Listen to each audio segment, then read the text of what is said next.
अब हम करेंगे मेंटल मैथ क्लास 8 का question number 3 means next part. मैं इस सीरीज में करा रहा हूं बच्चों चैप्टर नंबर 3 अंडरस्टैंडिंग क्वाड्रिलेटरल। मैं हूं हरी सर और आप देख रहे हैं मेरा यूट्यूब चैनल चलो कदम बढ़ाई। आइए करना शुरू करते हैं। क्वेश्चन नंबर 23 क्या कहता है, देखिए यहाँ पर मैंने पहले से लिख के रखे हुए हैं और क्वेश्चन नंबर 23 क्या कहता है इसको रीड कर लेते हैं। यहाँ पर देखो लिखा है इन ए रेगुलर पॉलीगॉन, ठीक है रेगुलर पॉलीगॉन है, each interior angle is 3 the exterior angle, what is the number of sides of A polygon. Polygon की साइड हमें फाइंड आउट करनी है। यहां पर लिखा है कि जो इंटीरियर एंगल है ना वो 3 टाइम्स है एक्सटीरियर एंगल से। अब यहां पर एक्सटीरियर एंगल मान लीजिए, यहां पर लेट कर लेता हूं मैं, लेट द एक्सप्लेन करना पड़ेगा बच्चों थोड़ा सा, लेट द एक्सटीरियर एंगल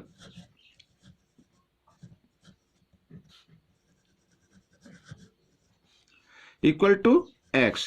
तो इंटीरियर एंगल है बच्चों यहां पर इक्वल टू 3x, 3 से 3 टाइम्स समझ लीजिए इसको। और एक्सटीरियर प्लस इंटीरियर एंगल का सम होता है बच्चों कितना, 180। ये लीनियर पेयर में काउंट हो जाते हैं, ठीक है मैं लिख भी देता हूं लीनियर पेयर, और ना भी लिखे कोई दिक्कत नहीं है। आपको सिर्फ ये समझना है कि एक्सटीरियर एंगल और इंटीरियर एंगल दोनों का सम 180 के इक्वल होता है। तो यहां पर ऐड किया तो 4x आ गया और इक्वल यहां पर 180, ठीक है। तो x की वैल्यू निकाल लीजिए 180, 4 इधर किस फॉर्म में, मल्टीप्लाई में, इधर आकर ये डिवाइड में आ जाएगा। तो 4 से इसको डिवाइड करते हैं तो 4 4 जा 16, 4 5 जा 45 और 20, ठीक है। तो 4 5 जा 20 होता है। तो अब यहां पर बच्चों x की वैल्यू आ गई, ठीक है। अब हमें क्या निकालना है, नंबर ऑफ साइड्स निकालनी है, तो एक्सटीरियर एंगल से निकालेंगे। और अब इतने क्वेश्चन हम कर चुके हैं, नंबर ऑफ साइड्स लिख लेता हूं पहले। इतने क्वेश्चन हम कर चुके हैं, हम सभी को मालूम हो गया the sum of exterior angles of any polygon is equal to 360 degree. तो जो भी पॉलीगॉन होता है उसके जो एक्सटीरियर एंगल होते हैं उनका सम कितना होगा, 360 डिग्री होगा। इसको हमें कर देना है 45 से डिवाइड, यानी ईच एंगल से। अब नंबर ऑफ साइड्स आ जाएंगी बच्चों आपकी। तो यहाँ पर आप 9 से भी कर सकते हैं, 9 5 जा 45, 9 4 जा 36, 0 यू 5 1 जा 5, 5 8 जा 40। तो बच्चों नंबर ऑफ साइड आ गई बच्चों आपकी 8, ठीक है। ये आपका आंसर आ गया। अब यहां पर क्वेश्चन नंबर 24 कर लेते हैं। और क्वेश्चन नंबर 24 क्या कहता है ये रीड कर लेते हैं। The interior angle of a regular polygon is 100 more than it's exterior angle, ठीक है। इंटीरियर एंगल एक्सटीरियर एंगल से 100 डिग्री ज्यादा है, what is the number of side. इसमें भी साइड फाइंड आउट करनी है। अब यहां पर आप देख रहे हैं इंटीरियर एंगल की मेजर गिवन है एक तरीके से, तो एक्सटीरियर एंगल आप x मान लीजिए। इसमें भी मैं लिख देता हूं लेट द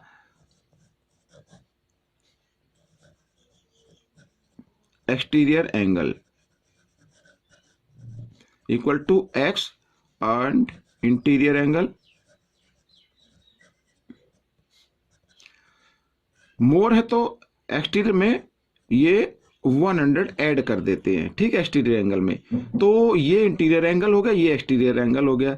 और हम we know that the sum of exterior angle and interior angle, ठीक है 1 एंगल की बात कर रहा हूं बच्चों, तो वो होता है बच्चों 180 के इक्वल। तो हम इसको 180 के इक्वल रख लेते हैं, 2x और इक्वल 180, इधर 100 है प्लस में, इधर आकर माइनस में हो जाएगा, माइनस किया तो 80 आ गया।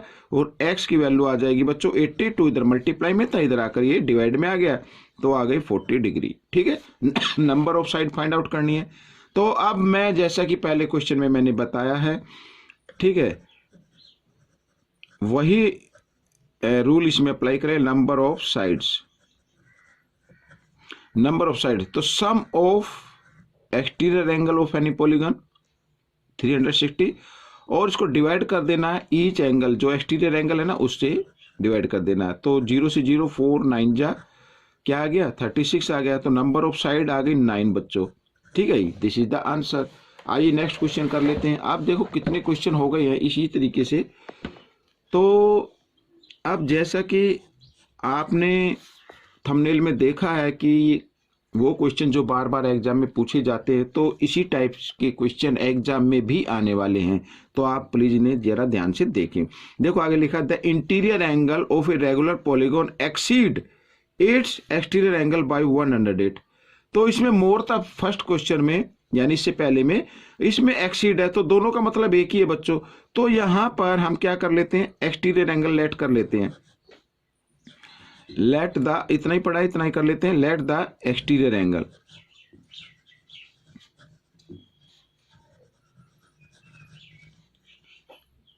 x degree, interior angle x plus 108 degree. ठीक है, sum of exterior angle and interior angle 1 के। ठीक है, तो क्या होगा बच्चों, 180 डिग्री हो जाएगा। ये मैं इधर कर लेता हूं इस तरीके से, 108 इसको ले आते हैं इधर, और इधर आकर ये हो जाता माइनस का, इधर x को ऐड किया तो 2x हो गया, 180 माइनस 108 और माइनस किया तो 72 डिग्री आ गया बच्चों। ठीक है, x की वैल्यू निकाल लीजिए, x इक्वल 72 बाई, इधर 2 मल्टीप्लाई में, इधर आकर डिवाइड में आ गया, तो सॉरी 2 लिखेंगे, 2 से इसको डिवाइड किया तो 36 आ गया बच्चों। अब नंबर ऑफ साइड निकालनी है, बिल्कुल इजी है। ठीक है, लिख भी लेता हूं मैं, नंबर ऑफ साइड्स। देखो सभी तीसरा क्वेश्चन है और थर्ड बिल्कुल सेम रूल वही है, sum of exterior angle divide कर देना। ठीक है, ये इससे 36 से, measure of each exterior angle यानी 36, तो 36 बन जाए 36 0, तो 10 साइड आ गई बच्चों यहाँ पर। This is the answer. आइए नेक्स्ट क्वेश्चन कर लेते हैं। तो नेक्स्ट क्वेश्चन में बच्चों यहाँ पर ये देखिए 26 हम करने वाले हैं, और 26 क्या कहता है, 2 adjacent angle of parallelogram are 2x plus 30 and 3x minus 15, what is the value of x, x की वैल्यू फाइंड आउट करनी है। अब बच्चों देखिए यहाँ पर इस तरीके से ये मान लीजिए, लेट कर लेते हैं, let A B C D is a parallelogram. ठीक है, ये ए और बी ये एडजेसेंट एंगल होते हैं, और adjacent angle of A parallelogram, ठीक है, इनका सम कितना होगा, 180 डिग्री होगा। तो मैं डायरेक्ट लिख देता हूँ 2x प्लस 30 और प्लस 3x माइनस 15 डिग्री। ठीक है, इस तरीके से इनका सम होगा 180। तो यहाँ पर आप चाहे तो लिख सकते हैं सम ऑफ इंटीरियर एंगल, या लिख सकते हैं एडजेसेंट एंगल। ठीक है, मैं लिख लेता हूँ सम ऑफ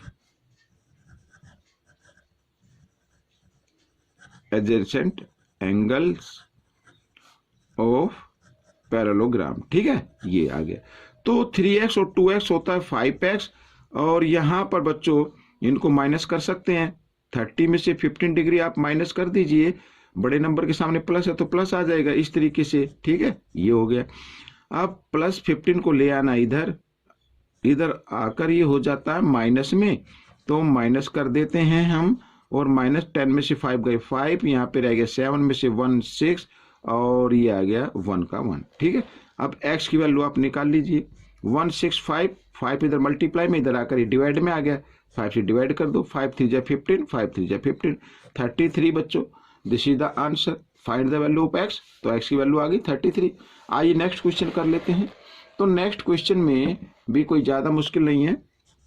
ये देखो, the length of the diagonal of a rhombus are 16 centimetre and 12 centimetre, what is the perimeter of rhombus. Rhombus का पेरीमीटर फाइंड आउट करना है। अब मान लीजिए जैसे ये है इस तरीके से, ये मैं रोम्बस मान लीजिए, let A B C D जे रोम्बस, ये हो गया।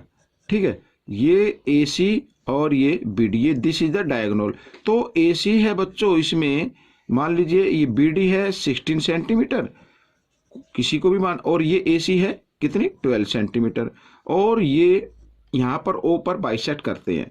ठीक है, हम सभी को मालूम है the diagonal of a rhombus are bisect each other at 90 degree. 90 degree पर बाइसेक्ट करते हैं बच्चों यहाँ पर, ये 90 पर। तो that means A O B, हमें ये फाइंड आउट करना। That means A O B is a right angle triangle. और राइट एंगल ट्रायंगल में सबसे पहले आपको ए बी की लेंथ आपको फाइंड आउट करनी है। अगर ए बी की लेंथ फाइंड आउट हो गई तो आप पेरीमीटर आसानी से निकाल सकते हैं। तो आइए करना शुरू करते। देखो in triangle A O B, ठीक है, ए ओ बी में तो यहां पर आपको निकालना है ए बी स्क्वायर। तो ए बी स्क्वायर होता है बच्चों A O square plus B O square, ठीक है, इस तरीके से। अब आप कहेंगे सर ए ओ तो इसमें दी हुई नहीं है, ए सी दी हुई है और बी डी दी हुई है। तो आइए आगे कर लेते हैं, बिल्कुल डिटेल से मैं आप बताऊंगा। ए बी स्क्वायर इक्वल ए ओ क्या है बच्चों, ए सी का हाफ है।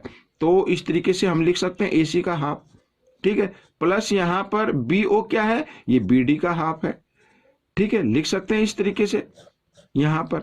तो अब देखो ए सी कितनी है यहां पर 12, तो ये आ गया बच्चों 6, और ये इधर मैं बी डी लिख देता हूं, बी डी 1/2 और बी डी लिखा ना, तो बी डी कितनी है 16, तो 2 से 2 8 जा 16, इस तरीके से, ठीक है।